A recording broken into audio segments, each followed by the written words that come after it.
안녕하세요. 다원교육에서 숙명여고 국어 전담하는 정하영 선생님입니다. 우리 숙명여고 친구들 시험 보느라 정말 고생 많았습니다. 이번 시간에는요, 우리 2학년 문학시험이 어떻게 나왔는지 리뷰를 해보면서 여러분들이 다가오는 기말고사 저와 함께 잘 준비할 수 있는 방법까지 이야기를 나눠보도록 하겠습니다.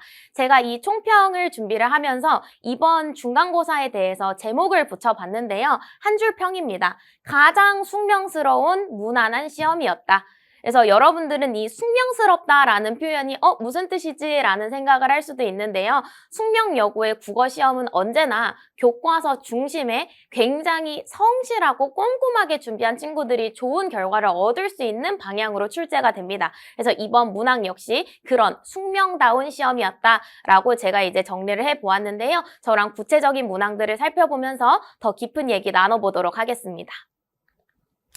우선 그 전에 제가 좀 기분 좋은 소식을 전해드리고자 합니다. 그래서 작년에 이어서 올해 역시 저와 함께 이 국어 시험을 준비했던 우리 재원생 친구들이 아주 좋은 결과를 받아주었는데요. 제가 이제 1학년과 2학년, 2026학년도 이번 중간고사에서 동시 100점을 배출을 했습니다. 그래서 제가 이렇게 좀 왕관도 이제 씌웠는데 사실은 이 축하의 왕관을 우리 학생들에게 씌워주고 싶은데 이제 그러지 못하는 점 양해 부탁드리고요. 저랑 같이 또 기말고사에서도 만약 이번에 본인이 100점이 아니라고 한다면 다음 시험에서는 저 자리는 내 거다라는 생각으로 저랑 같이 열심히 해보았으면 좋겠습니다.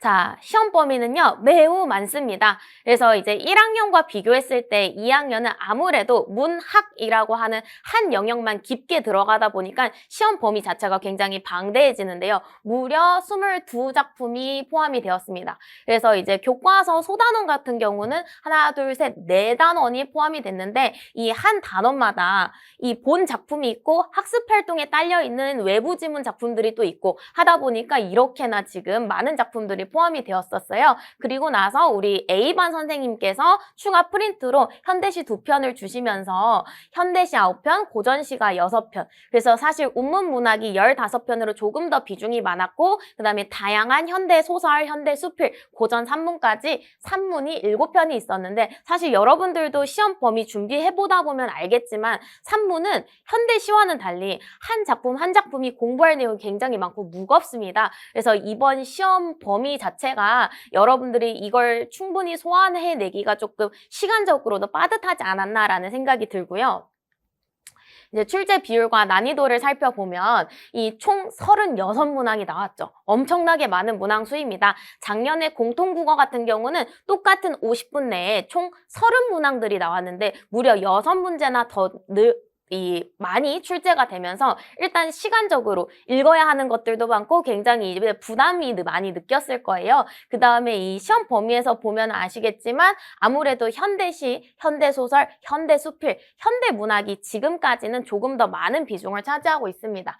그 다음에 이 36문항 중에서 무려 절반인 18문항이 제가 다 세보았는데요. 보기가 출제가 되었어요. 그래서 안 그래도 읽을 게 많고 생각할 게 많은데 보기라는 낯선 글까지 제시되니까 이 국어 자체가 조금 이제 긴장되는 과목인데 여러분들이 아무래도 실전에서는 더욱더 부담스럽지 않았을까라는 생각이 들고요.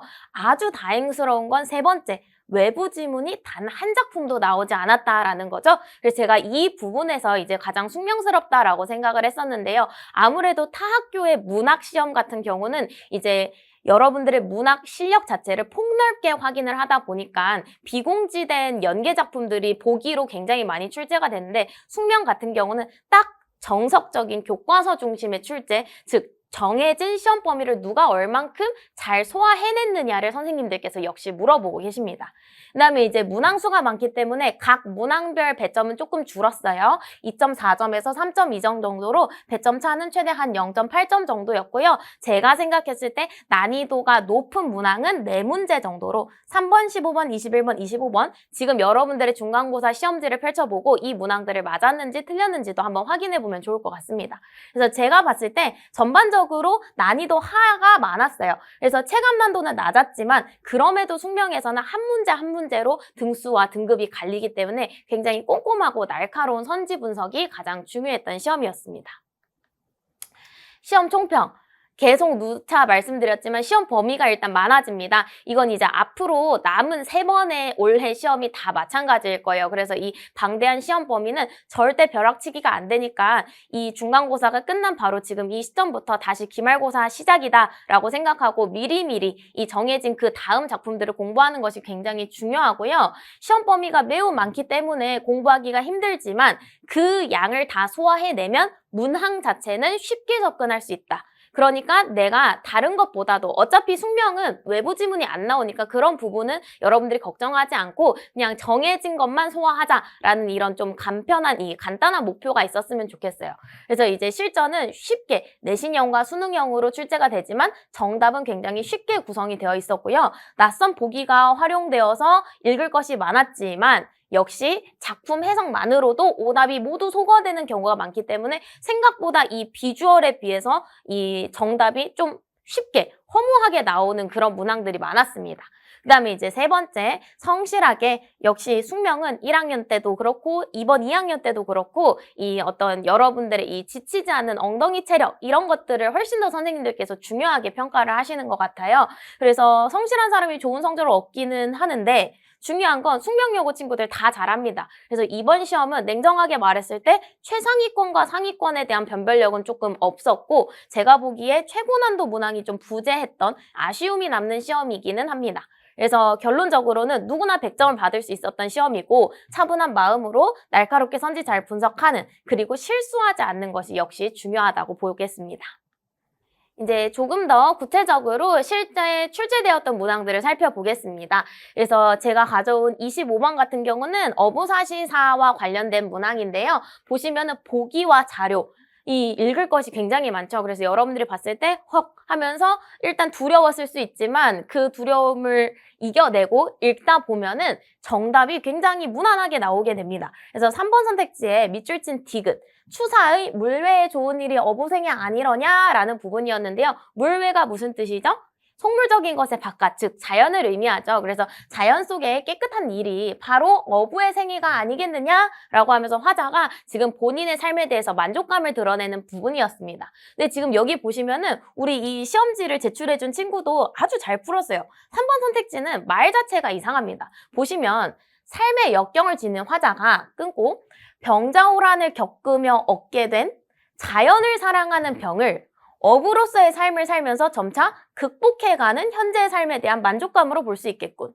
앞, 뒤만 보면 삶에 대한 만족감 맞는 거 아닌가라는 생각을 하는데요. 우리 여기서 자연을 사랑하는 병이 좋은 건가요? 나쁜 건가요? 화자 입장에서는 좋은 겁니다. 이 병이라고 하는 이 어휘에 집착하지 말고 자연을 사랑한다는 맥락을 고려를 한다면 자연을 너무너무 사랑하는 병은 자연 친화적인 화자의 삶의 태도를 드러내는 말인데 그러한 병은 극복을 할 필요가 없죠. 그 병은 계속 내가 이제 자연 속에서 누리면서 이 어떤 한가로움을 즐기는 그런 삶을 이제 이어나가면 되는 것인데 이 벽을 극복해 나가는 게 말이 안 됩니다. 그래서 이거는 보기와도 자료와도 무관하게 3번 선택지만으로도 여러분들이 적절하지 않은 것을 쉽게 골라낼 수 있었을 것 같고요. 비슷한 맥락으로 33번 문제를 가져와 봤는데요. 이 문제는 저와 같이 열심히 준비했던 친구가 틀려서 선생님 이거 왜 33번 왜 정답이 5번이에요? 라고 이제 물어봤기 때문에 제가 한번 설명을 해보려고 가져와 봤습니다. 보시면은 이 관련 작품은 송인이었어요. 그래서 보시면은 여기 이제 송인에서 비개인긴 두 개의 불빛이 고운데 남포에서 인보내며 슬픈 노래 부르네. 우리 이별하는 작품이었습니다. 그래서 이제 대동강물이 언제 마를 것인가? 왜? 내가 해마다 이별의 눈물을 이 푸른 대동강의 물결에 보태고 있으니 대동강물이 마르지 않을 것이다 라는 그런 내용인데요. 5번 선택지 볼까요? 적절하지 않습니다. 독자들은 푸른 물결이라는 언어적 형상을 통해 대동강의 아름다운 이미지를 궁극적으로 형상화하겠군. 여러분 여기서 보시면은 대동강의 푸른 물결이라는 말을 들었을 때 시각적 이미지와 함께 정말 그 대동강의 푸른 이미지가 여러분들 머릿속에 떠오르죠. 그래서 대동강의 아름다운 모습 맞지 않나 하는데 그런 이미지를 궁극적으로 형상화하겠다의 궁극적으로라는 뜻이 이 단어 때문에 이제 적절하지 않게 됩니다. 자, 지금 이 송인이라는 작품의 주제가 뭐죠? 화자는 궁극적으로 이별의 슬픔을 전달하고자 합니다. 결코 주제가 자연의 아름다움이 아니잖아요. 그래서 이것 역시나 이 어떤 주제를 잘 파악을 하고 있다면 이 궁극적으로 이 자연의 아름다움을 형상화하는 것은 잘못된 설명이라는 것을 쉽게 고르지 않았을까라는 생각이 듭니다. 네, 그래서 예상 등급컷은요, 아직 이 숙명여고 문학이 이제 끝난 지 얼마 되지 않았기 때문에 교내에 100점이 몇 명인지 제가 아직 듣지 못했습니다. 근데 이 정도 쉬운 시험이었다면 당연히 이제 우리 잘하는 친구들 100점 많이 받았을 것으로 예측이 되는데요. 그럼에도 이 1등급 커트라인은 아마 일단 보수적으로 잡으면 100점 혹은 객관식 하나, 배점 가장 낮은 것을 뜰린 96.9점 정도로 예측이 되고요. 대부분의 친구들이 지금 이 하나, 두 개, 세 개 내지 89반에서 90 초반에 밀집해 있는데 이 1등급 커트라인과 그다지 원점수 차이가 크지 않습니다. 그래서 이러한 경우는 기말고사에서 분명히 더 까다롭게 출제가 될 것이고 그때 잘 회복을 하면 여러분들이 원하는 좋은 등급을 또 합산해서 받을 수 있거든요. 그래서 포기하지 마시고 일희일비하지 마시고 기말고사를 잘 준비하는 게 더 중요합니다. 네, 기말 대비 전략. 산문의 비중이 굉장히 늘어날 예정입니다. 그래서 교과서 속에 수설, 수필, 극 등 다양한 장르의 어려운 산문들이 많이 포진이 되어 있기 때문에 이런 것들은 이제 바로바로 시험 대비를 들어가시는 게 더 좋고요. 저 역시 양질의 자료, 문제를 더 많이 준비를 해 놓을 예정이니까요. 저와 함께 꾸준히 사고력을 연습하면서 어떤 작품이 나오더라도 여러분들이 스스로 분석해내는 그런 능력을 길러나가는 것이 중요합니다. 그다음에 이제 중간고사는 아무래도 큰 변별력이 없었다 보니까 기말이 훨씬 더 까다로워질 것이고 여러분들이 보다 긴장을 가지고 그 다음 시험을 준비를 하시는 게 더 중요할 것 같아요. 네, 그래서 제가 준비한 총평은 간단하게 여기까지 하도록 하겠습니다. 우리 여러분들 연휴인데 그동안 고생 많으셨습니다. 푹 쉬시고요. 체력 잘 회복하시고 멘탈 관리하셔서 기말 대비 수업에서 만납시다. 감사합니다.